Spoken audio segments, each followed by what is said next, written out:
President Trump promised voters on the campaign that he was going to make our government more efficient. The cesspool that is Fox News has turned into an absolute clown show over the last few weeks, as Trump runs America into the ground faster than the Eagles' defense did Pat Mahomes. So I've collected a few choice clips that'll show you the depravity that's masquerading as news over on that network. And then we'll dive into how Donald Trump is using this smoke and mirror show to sneak in some real horrible policy. If you're liking the video so far, make sure to like the video and double check that you're subscribed. We all know that these MAGA conservatives aren't the brightest bulbs in the shed. Here's Caroline Levitt on Fox News making an absolute fool of herself.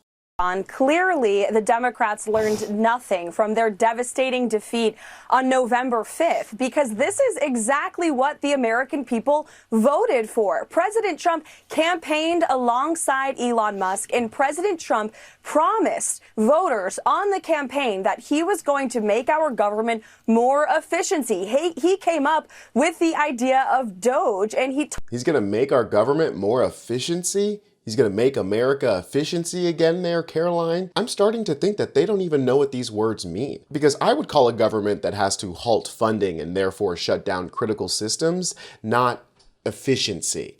I would call that inefficient, actually. I would call a government that says it's going to find waste, fraud, and abuse by going through a line-by-line item of every single thing that Congress has already appropriated as, again, inefficient. You're doing the same work twice. The executive is now doing the same work that Congress did when they appropriated the funding. That's clearly redundant, or let me use her words, inefficiency. And these weirdos are desperately trying to make it seem like Trump is doing all of these great things for the American people. I mean, look at this list that they so gleefully read off. Some of the big moves that President Trump has made that will impact your everyday life. Keep it right here. Well, it seems like nothing is off the table in President Trump's second term. President Trump has just ordered the end of penny production. The president has also declared that every February 9th will officially be known as Golf of America Day. He has clearly had enough, vowing to bring back plastic straws once and for all, writing, quote, "I will be signing an executive order next week ending the ridiculous Biden push for paper straws, which don't work. Back to plastic." God, I love it. All in a day's work. Yay! Exactly what the American people wanted to get rid of most. The production of the penny and paper straws. I mean, Jesus Christ, these dummies will do anything but report on what Donald Trump is actually doing, which is mostly wasting our taxpayer dollars by going to the Super Bowl and allow Elon Musk to do basically whatever he wants with the inner mechanisms of the government. We have officially reached the bread and circus part of the broadcast, ladies and gentlemen. Fox News is doing everything they can to have their flashing lights and colors to distract their feeble-minded audience into believing that everything's okay. Check out this clip of Jesse Waters dragging out their MAGA mascot Hulk Hogan in order for him to shill his horrible beer. I would love it. From his lips to my ears. I dare them to shotgun one of these 24-ounce big slams. You will really have your Trump pump on, brother. We're sending a case to Barkley. Man, I wish I was there. We're sending him to shotgun him during the parade in Philly. Jesse Waters. I'd bust you up real bad, Jesse Waters. Let's go. I'd make you drink the whole thing. Let's go. See you, Hulk. I need a nap. I need a nap. Oh God, what a clown. Fox News is literally jingling the keys in front of their baby brain viewers in order to distract them from what's really happening. So what is really happening? Well, in the wake of the Super Bowl, Donald Trump signed his tariffs into effect. Not the ones on Canada and Mexico, at least not yet, but instead a 25% tariff on all steel and aluminum coming into the country. And there is no bait and switch this time. There's no one to negotiate with except for the American people, and we, of course, are the losers of this deal. Because as you can imagine, steel and aluminum are some of the most commonly used materials in every single industry. So prices are going to start to go up for a lot of different things, and they don't want the MAGAs to realize that it's Trump's fault. So when Republicans leave the soft, cushy echo chamber that is Fox News, and their questions about these tariffs, they're having a hard time justifying them or pretending like prices aren't going to go up. Here's a segment from CNN where Abby Phillips questions one of the resident Republicans about the tariffs. I certainly get the steel issue for Trump, for Biden as well. But on prices, people are wondering, when are the groceries going to go down? When are the housing costs going to go down? When are the inputs into their lives going to go down? Effectively, they're not, though, right? That would be deflation.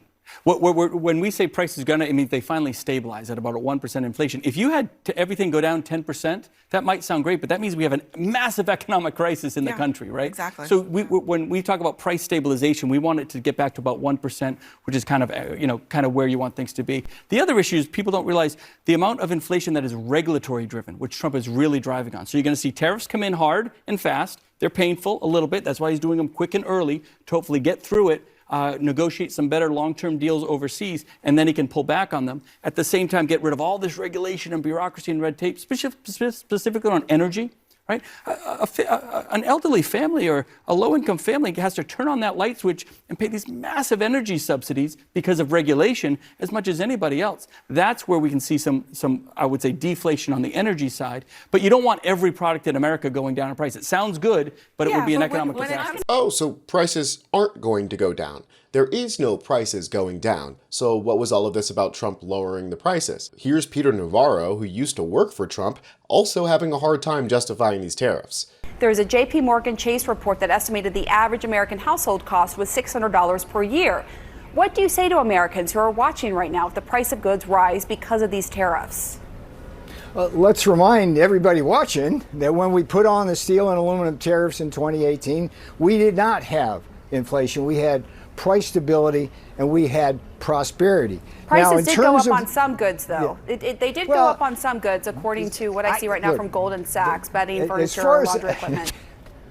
As far as I'm concerned, anything that comes out of Goldman Sachs or some of these think tanks, they have an agenda. I don't believe them. But let me just quickly tell you, when tariffs come, you have the price adjustment by the exporters. They have to lower their prices in order to hold on to their market share. You have the currency adjustments that take place as part of the market adjustment, but also through currency manipulation by the governments. You have so prices are going to go up. Like Sununu said, they're going to hurt a little bit. And like Navarro tried to get around, the first time they did a tariff on steel, prices did go up. And to go back to that Sununu clip for a second, I think it's hilarious the idea that cutting regulation is going to bring prices down to counteract the rising costs due to tariffs. That is absolutely, one, not going to happen, and two, not what's happening right now. Donald Trump isn't cutting regulations, he's getting rid of agencies. By this time next year, we might not have an FDA, an EPA, an FDIC, a CFPB, a DOE. I mean, none of these organizations that, sure, regulate private industries, they're not going to be deregulated, they're going to be destroyed. And when that happens, prices don't go down.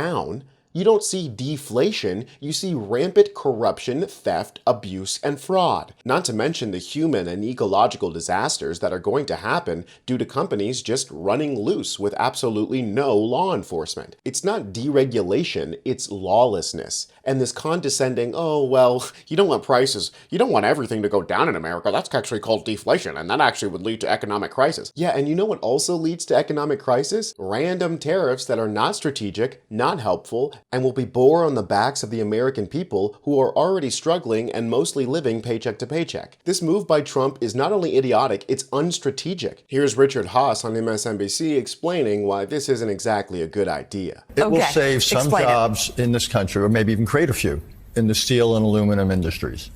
But it will do so at enormous cost. Because there's far fewer jobs there than, for example, there's in the construction industry, which uses steel, or the automobile industry. So the knock-on effects of this will, one, add to inflation, and two, will reduce sales for other businesses. So we'll have unemployment in other parts of the economy. And then, Mika, and the reason it doesn't make sense, is this will invite retaliation. The idea that we can do this and other countries won't act in kind. So this basically will start something of a trade war. And that will be, there's no, like most wars, there's no winners. This will add to cost. So what worries me about this, and this is something the president believes is an article of faith. It's basically, it's what economists call import substitution. Instead of importing things, we're going to substitute it by domestic, but it's much more expensive. So it doesn't make sense. And what's so odd about it, can I say one last thing? Yeah. He inherited an economy that's in pretty good shape. It's humming along at close to 3%. Inflation is way down. Things were moving in the right direction. Employment was way up. Yeah. What this threatens to do is disrupt what was basically a very strong economy. And he could have done some tweaks to it and taken credit for it. What I think he will rue the day here, because at the end, Americans are going to care about inflation more than anything else. And this is going to set in motion trends, whereas there's going to be new unemployment in steel-dependent industries, and there's going to be inflation. So there you have it, folks. Trump has a fundamental misunderstanding about how trade works amongst different countries, and the benefits that America stands to gain from this deal do not outweigh the negative effects. I just hope that the negative effects are large enough that the MAGAs get shaken out of their stupor and start realizing that they've been had. I'm Tony Hinderman with Really American, and I'll catch you next time.